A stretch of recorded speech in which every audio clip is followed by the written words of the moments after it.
শুভ সকাল বন্ধুরা, কেমন আছো সবাই? আশা করছি সবাই খুব ভালো আছো আর আমিও খুব ভালো আছি। আর সবার দিনটা যেন আজকে খুবই ভালো কাটে। তো এখানে আমি পুজো দিয়েছিলাম, তো পুজোটা দেওয়া হয়ে গিয়েছে। তো এবারে একটু অন্য কাজবাজের দিকে যাব। এই যে এখন একদমই ফুল পাওয়া যায় না গাছেতে, সব ভোরবেলা সবাই ফুল তুলে নিয়ে চলে যায়। তো যাই হোক, অল্প কটা ফুল পেয়েছিলাম, সেটা দিয়েই ঠাকুরকে সেবা দিলাম আর চিনি দিয়ে। আর এখানে দেখো, চা খেয়ে নিচ্ছি। চাটা তো একটু খেতেই হবে। চোখ বড় করে 1 কাপ চা নিই, যেটা সত্যি কথা, 1 কাপ চা কোনো দিনই আমি খেয়ে শেষ করতে পারিনি। ওই যত নিমকি, চানাচুর, ঝুড়ি ভাজা, যত রকমের যা হয়, আমি সব কিছু চায়ের সাথে একসাথেই ভিজিয়ে দিই। তো সেটা খেতে আমার এত ভালো লাগে কি বলবো। আর এই যে এখানে একটু বিস্কিটটা একটু ভিজিয়ে ভিজিয়ে খাবো। আর এই পিঁপড়েটাও দেখো গন্ধে চলে এসছে খাবারের। এখানে একটু বৃষ্টি হচ্ছে, তো বরমশাই বাড়িতে এসছে। তো আমি বলছিলাম একটু বাজারে যাবে না, বলে এই বৃষ্টিতে কী করে যাব। তো সত্যি কথা, হালকা পাতলা যাই হোক, মাছের ঝোল না হলে ঠিক বাঙালির দুপুরটা ঠিক ভালো লাগে না। তো কী আর করব বন্ধুরা, ব্যাড লাক। এখানে ডিম আলু দিয়ে সয়াবিন দিয়ে করে নেব। আর এই যে কালকে একটু রান্না করেছিলাম, তো মশলা একটু ফ্রিজে রেখে দিয়েছিলাম, সেটা দিয়েই করে নেব। আর এই যে দেশি মুরগির ডিমটা, এত বড় ডিম বাবা আমি কোনো দিনই দেখিনি। কী বলো কেন? সত্যি ডিমটা এত বড়। পোলট্রির মুরগির ডিম যদি দুটো যোগ করো, তো দেশি মুরগির ওই ডিমটা একটাই সাইজে হবে। এত বড় ডিম, মানে একটা ডিম রান্না করলে দুজনের ভালোভাবেই হয়ে যাবে ভাগ করে নিলে। তো এখানে সয়াবিন আলুটা আমি ভালো করে একটু নেড়ে চেড়ে নিচ্ছি।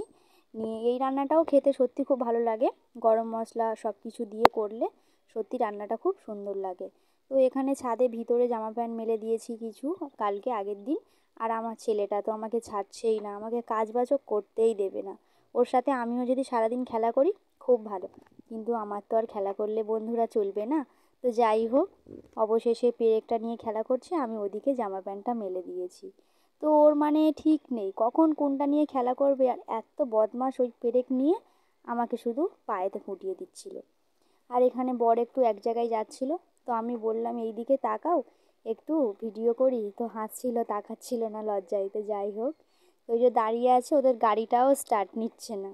আর এই যে এখানে আমাদের ইভান সোনা একটু খেলা করছে, আমি এবার ওকে একটু খাইয়ে দেব। তো দুপুরবেলা স্নান করিয়ে দিয়েছি।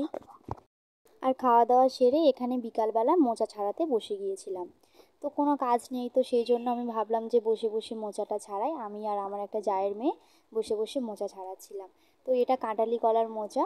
তো এটা খেতে সত্যি দুর্দান্ত লাগে, চিংড়ি মাছ দিয়ে, যারা নিরামিষ খায় যেমন ছোলা দিয়ে। তো সত্যি খুব ভালো লাগে। এখানে নখ ফোটাচ্ছি, দেখো নখ ঢুকে যাচ্ছে, মানে এটা একদম কচি, এটা আর ছাড়াতে লাগবে না। তো এটা কেটে নিলেই হয়ে যাবে। খুব সুন্দর ছিল মোচাটা। আর এখানে আমার ছেলে চিরুনি নিয়ে খেলা করছে। বন্ধুরা দেখতে পাচ্ছ চিরুনিটা কত সুন্দর ওর হাতে। তো এই চিরুনিতে মাথা ছাড়লে না সত্যি মাথায়তে লাগে না, খুব সহজেই জ্বর ছেড়ে যায়। আর এখানে বড়মশাই রাতে একটু মাছ নিয়ে এসেছিলো, যেহেতু দুপুরবেলা সয়াবিন খাওয়া হয়েছিল। তো সত্যি মাছটাই আমি একটু বেশি পছন্দ করি। তো এখানে মাছ টাছ রান্না করে নেবো। আর একটু বাজার করে নিয়ে এসেছিলো। তো বন্ধুরা, যারা যারা আমার ভিডিও দেখছো কেউ কিন্তু আমাকে সাবস্ক্রাইবার করছো না। তো আমার সাবস্ক্রাইব সংখ্যা খুবই কম, 100 জনও হয়নি। তো প্লিজ সবাই আমার ভিডিও দেখে চ্যানেলটাকে সাবস্ক্রাইবার করো, আমার অনুরোধ রইল।